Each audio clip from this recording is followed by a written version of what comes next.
Well, all right, Dallas Stars fans, welcome to the Foil. This is Danny Cohen bringing you some more Dallas Stars talk.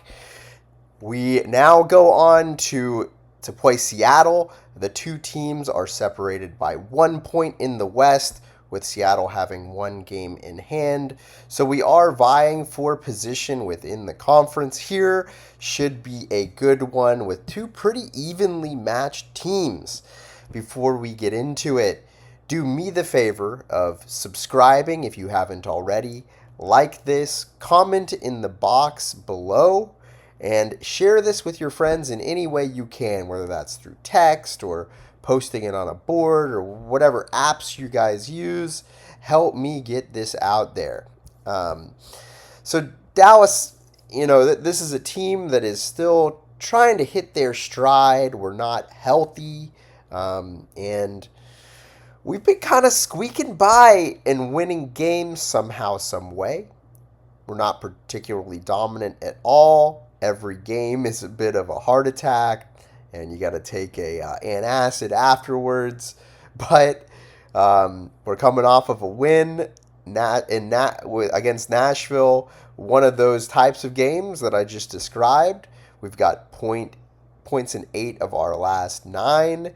Everybody's blood pressure has gone up during the games, and Dallas has got a negative 3 goal differential on the season, despite being in the top portion of the league. We're not in the elite record wise, but we're still in the top portion, and we're doing it, giving up more goals than we score. Likewise, Seattle has a negative 4 goal differential on the season. Seattle played last night to beat the Blues 4-3 in overtime. They're a 500 team. Dallas is 1 game over 500. Dallas is 5-2-3 in their last 10. Seattle similarly is 5-3-3 in their last 10. So it has all the makings for a competitive game. In this game, we also get to see Mason Marchment return, as well as Jamie Alexiak. Going a little old school with Alexiak. It's crazy to think that he is the 32-year-old veteran now. And so maybe this would be a good thing to comment in the box below. My question to you, we had Jamie Alexiak was the big rig, and then Big Bischel, we both drafted them in the first round, 2 6'7" defensemen, kind of a similar game. Which of those guys do you prefer? Let me know. Seattle, they're scoring by committee right now. They don't have the top offensive talent that we do. Jordan Eberle leads the team with 5 goals, 6 assists, 11 points in 14 games played. So nothing groundbreaking there as far as people shooting lights out in Seattle, but they're getting it done by spreading that offense across the lineup. On our side, very different kind of situation where we have Mikko leading the Dallas Stars with 21 points in 15 games played. Wyatt is number 2 with 19 points. So, and then, we've got a distant Jason Robertson who has 13 points, and then a bunch of players similarly stacked points-wise. So Dallas right now has 3 point per game players with Hintz getting 10 points in 10 games as well to add to Mikko and Wyatt. Jake Ottinger comes into this game struggling a little bit. He has put up a .778 in the last 2 games. Ouch. He's at a .893 on the year, so there's room for improvement there. Speaking of room for improvement, Thomas Harley has a team worst -7. For the man who's making the big contract that we just signed him to, we need that to improve.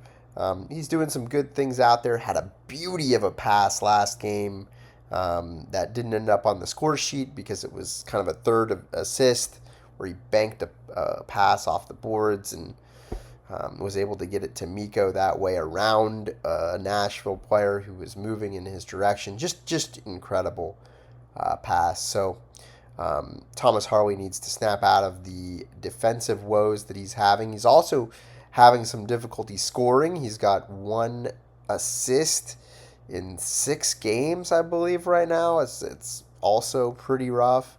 So let's see what he can do to break out of that. Much the way that Maverick Bork had a fantastic game to redeem himself a little bit for the rough patch that he went through here recently. Hopefully Maverick Bork takes that momentum from last game and builds upon it in this game, because, man, we could really use the extra scoring right now with Duchesne being out and Ben being out. So Seattle has some injuries as well on their end. Their starting goalie is out, Joey Decord. Their top line left wing, Jared McCann, is out. No relation to the WWE McMahon. And they got a fourth line center, Frederick Gaudreau, who is out as well. So Dallas injuries, if you haven't been following, Jamie Benn's been out for the entire season with a punctured lung that he suffered in the preseason. Matt Duchesne, he is struggling through a concussion that he received early in the season. He's missed most of the season, 10, 11 games so far.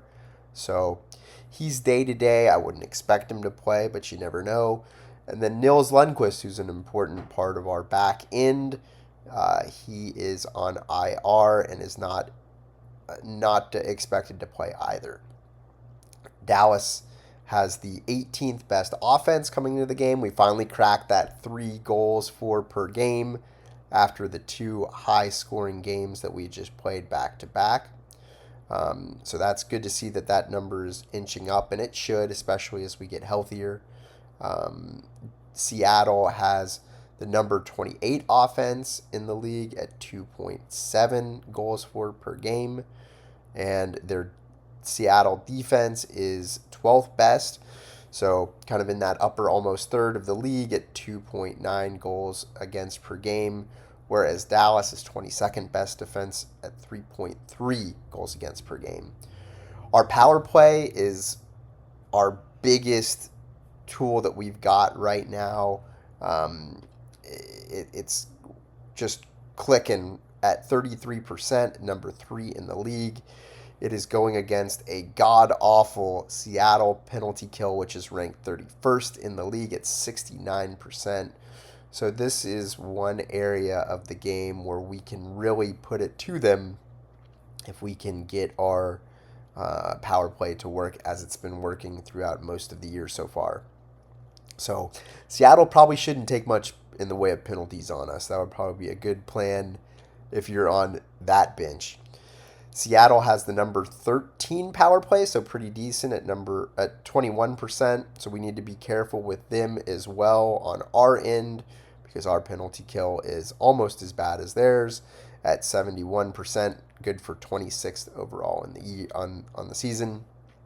And one of the I like to include a little bit of draft. I'm going to throw this in there before we leave. Jake O'Brien was drafted by the Kraken last year, and I was really hoping that somehow, some way, the Stars would trade up and get him with some of the players that we were offloading, and we did not. But Jake O'Brien is going to be I think their number 1 center moving forward. Just an unbelievable processor on him. Has a good shot. He's hustles. He blocks shots. He's got a little fire in his game. Absolutely tearing it up in the junior league this year. So that's a player to watch. When we play them as we move forward, I'm sure he's going to be a menace. And if you want to get a hold of me, if you have any questions, I can be reached at The Foil Hockey. That's THEFOIL hockey at gmail.com. You can also reach me in the comments section. I'll be watching that as well. I appreciate you guys following along with me for this ride, and we'll have some more content for you here shortly. You guys have a good one.